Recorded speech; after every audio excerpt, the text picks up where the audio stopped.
Welcome back.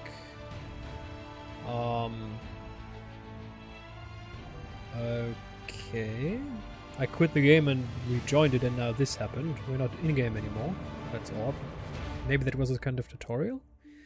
I guess. Well, let's just dive into the campaign. I mean, I'm not an Age of Empires veteran. I know that back in the days I played Age of Empire.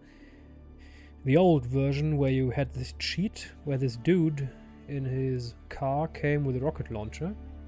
Was that cheat code Who's Your Daddy? Something like that? Or something with Bush? Something? I'm not sure. What was the old cheat? I'm going to find out. I want to know. Age of Empire cheat code rocket car.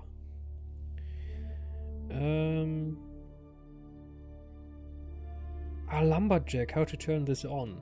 Gives you a Cobra car. Oh. But what cheat code was... Or was that Warcraft? Who's your daddy? Cheat code Age of Empires? Cheat? Warcraft 3, the Frozen Throne, cheat code. Interesting. Okay, so let's dive into the campaign. Sorry for letting you wait. I see. So apparently we have 4 campaigns. We have the Normans. We have the 100 Years War, der 100-jährige Krieg. Oh, cool. The Mongol Empire, nice. And the rise of Moscow. What century do they mean? Medieval ages, Renaissance, newer one. Oh, cool. So, I like this. So, this tells you start in 1066, Hastings, and this will end in 1217 in Lincoln. Whoa, cool. Darn it. Alrighty, so let's start with the Normans. I mean, we don't have a choice. Oh, interesting, we only have to complete the first 2 missions in 1066 or 1066. Battle of Hastings, Conquest. In 1066, William of Normandy set out to wrest the Kingdom of England from his Anglo-Saxon rival. Only one man could be king. Oh, select the campaign difficulty. For those new, no. Intermediate. For those familiar with real-time strategy and looking for a strategic challenge, the enemy tests defenses and mounts multiple simultaneous attacks. This is Age of Empire 4, as it is meant to be played. Mercilessly commonly this sounds like cheating, this sounds like a challenge, so we're going with a challenge. I'm not overly fond of cheating AIs. It's okay to play good. I know to mount 3 actions at a time to give the AI a strategic advantage. That's okay. I do not like an AI that just gets 4,000 gold coins a second just because the game wants it to. That's not a challenge, that's just cheating. So let's go for intermediate.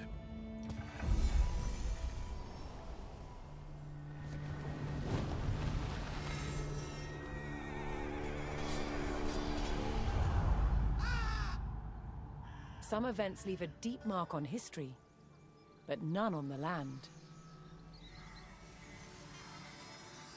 Holy shit, this is highly site detailed. Of the Battle of Hastings. After almost 1,000 years, no traces real of the camera, bloody of course, conflict but can be seen. But here, the fate of England turned. It's where a king was killed, and his victor claimed the throne.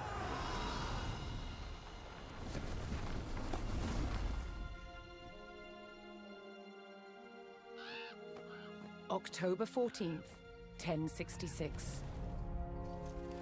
We know what happened here on this day, thanks to this.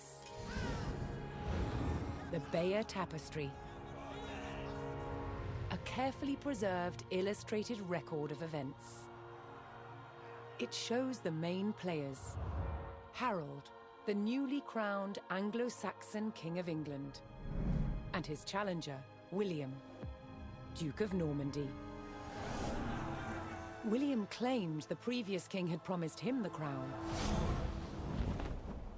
So, he assembled an army and prepared to sail to England to fight King Harold for the throne. But a storm thwarted his plans. Meanwhile, Harold discovered that a Viking invasion had landed in the north. Another threat to his crown. So he raced to fight them. In France, William waited for the right conditions to sail across the Channel to England.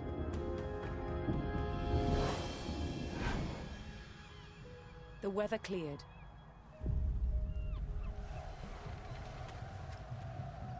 He seized his chance.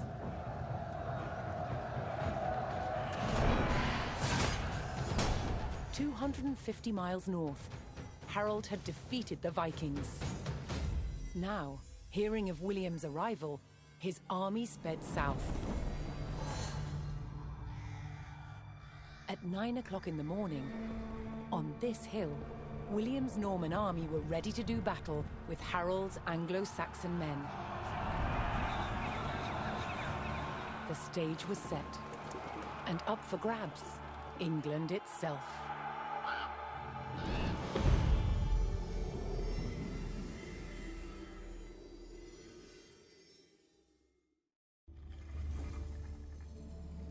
You know, back in the days, people said that Age of Empires is the most realistic one, the one game that wanted to achieve some historical accuracy, and I need to admit this type of cinematic, or I mean it's real camera footage,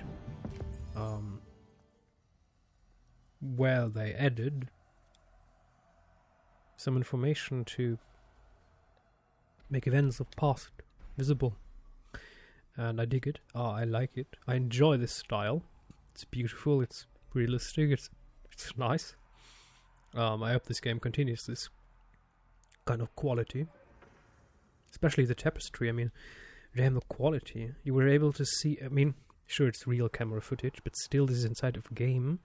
And I hope the YouTube compression isn't obliterating the amount of quality that I experience right now on my big ass LG OLED TV.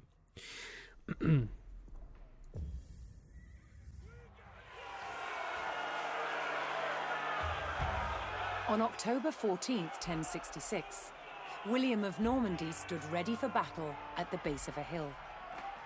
The high ground belonged to King Harold of England and his Anglo-Saxon army.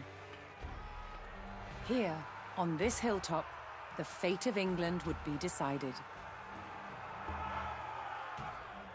What? Soyez pressed, compagnon. What? This is why I like this game already. It throws you into a big ass battle and just attack. Okay. William's Norman army made the first charge, launching a direct assault on the shield wall.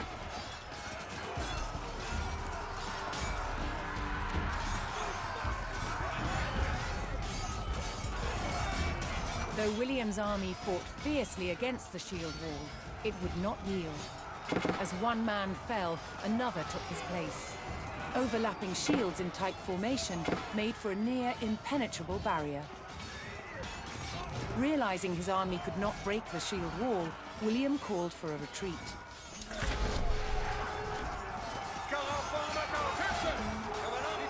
William's feigned retreat was working. The Anglo-Saxon army broke their shield wall formation, leaving gaps for William to make a move.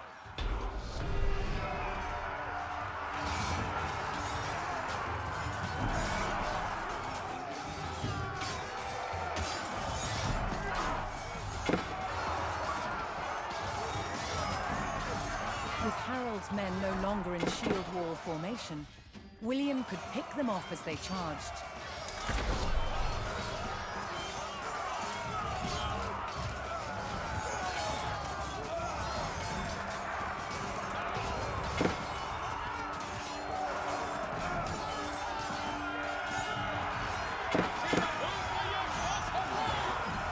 Anglo-Saxons had deployed rows of spearmen to push back the invaders. But William had an answer. His sharp-eyed archers.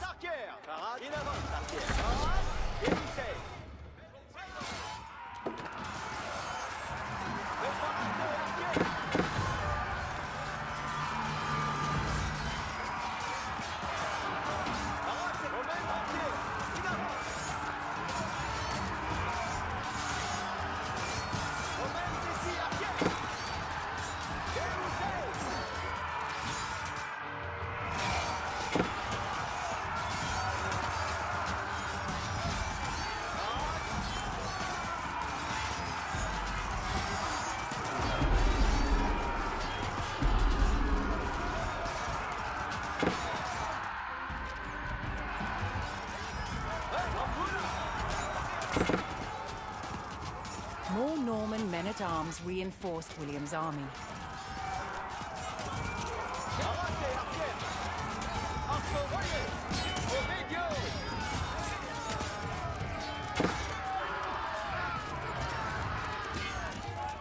Anglo-Saxon archers joined the fray, and the Normans' deadly cavalry ready to charge.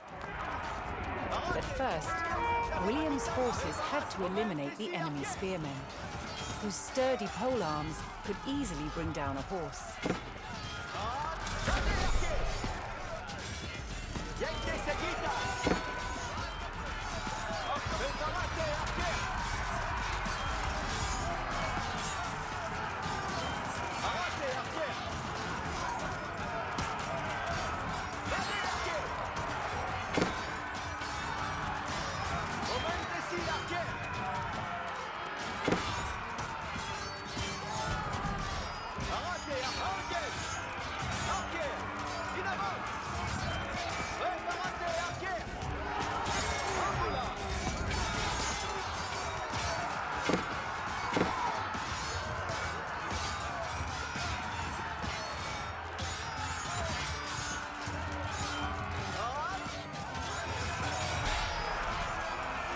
With the threat of spearmen cleared from the field, William's cavalry was free to charge at the Anglo-Saxon archers.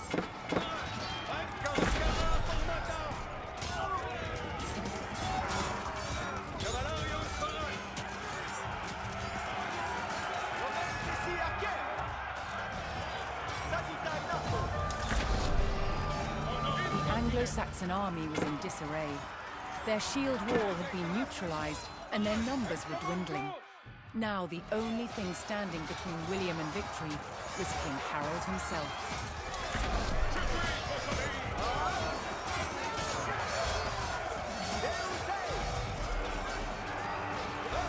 The last of Harold's men encircled their king, prepared to lay down their lives to save his.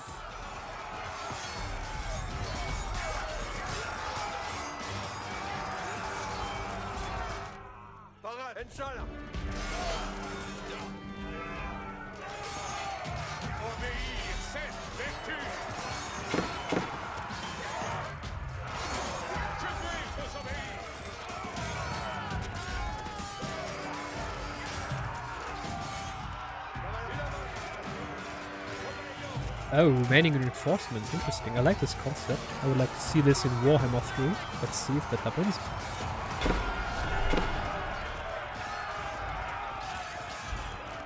The Anglo-Saxon King Harold had fallen. In the confusion, some loyal soldiers fought to the death, while others scattered in panic.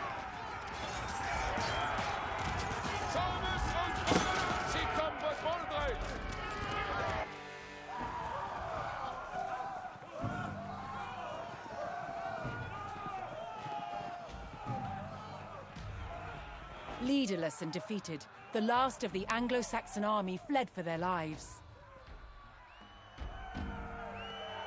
The Normans celebrated victory over the English king, but William's quest to rule England was just beginning.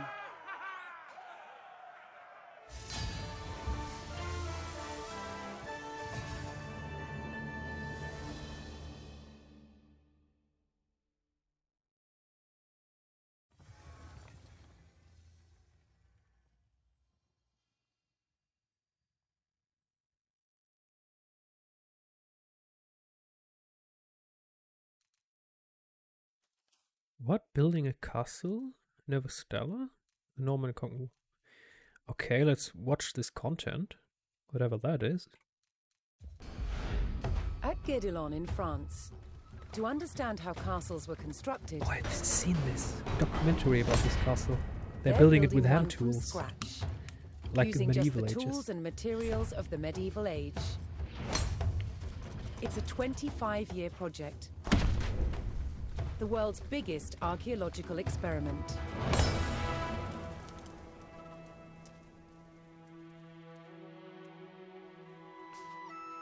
The most important defensive feature of any castle was the wall surrounding it. Castle walls had to be incredibly thick in order to resist attack and absorb the impact of projectiles fired from trebuchets. The curtain wall was over 20 feet deep, interspersed with towers. In earlier Norman castles, they were square. But while on crusade, European knights saw that eastern towers were round. They realized that eliminating corners not only made them stronger, but also provided a better view of the surrounding landscape. Completing the walls will take some 30,000 tons of sandstone. Transport costs in the Middle Ages were incredibly expensive. So having a good supply of local stone close to the castle was vital. To extract it from the quarry, first a row of holes is hand-drilled. Once all the holes are ready, I'm ready to put in the iron wedges, and I'm ready to split it open by hitting very hard on each wedge with a big sledgehammer. The stone is split into usable blocks, then transported using horsepower and human effort. This treadwheel crane can lift up to half a ton. The walls are built like sandwiches. On the outside you have facing walls built from better quality stones, and the inside, the rubble cores, they're built with softer stones and other offcuts from the quarry. And they're built up in layers with a very thick, coarse mortar. This ingenious method makes the walls better able to withstand hits from a trebuchet.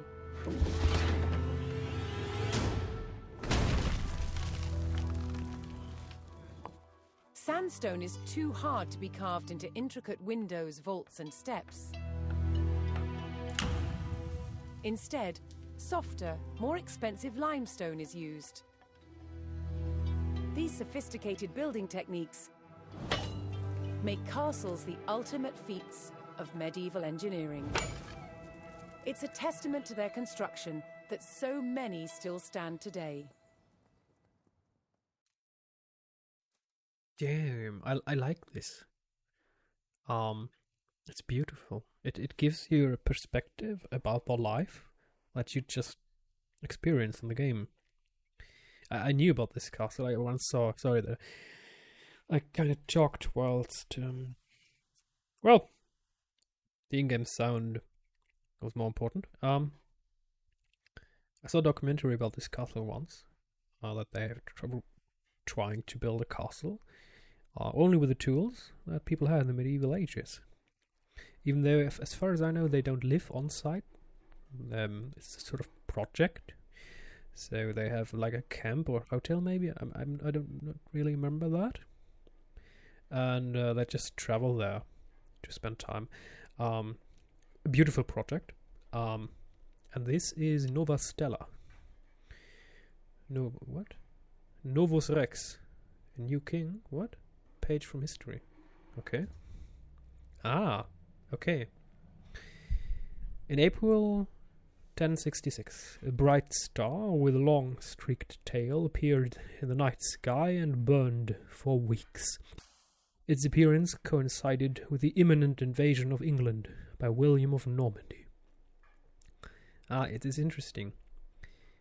Probably this never happened, but later on, after they've won, or before, they used this story as a way to give England's people the idea that God is on their side. God warned them. I mean, of course it's possible that this happened as a coincidence of nature, but you never know. To William's soldiers, waiting eagerly to set sail from Normandy, it seemed that the star's tail pointed directly at the Saxon king's castle in England. This was a divine guarantee of victory. It inspired the Normans' rallying cry, Nova Stella, Novus Rex, a new star, a new king. By the time the star passed, the Saxons' King Harold lay dead, killed at the Battle of Hastings. That's actually quite famous battle. And I'm pretty sure that back in school, history lessons, we talked about this rather briefly when we talked about Great Britain's or England's history. And William the Conqueror became King of England. That long-tailed star is depicted on the Bayeux tapestry, and we know it today as Halley's Comet. Alright. The Norman Conquest. Oh, we've seen that one. Okay. We've seen that one before. Nice. This was beautiful. So, we're going to quit this. Next episode will be about the next mission. Hopefully with more content.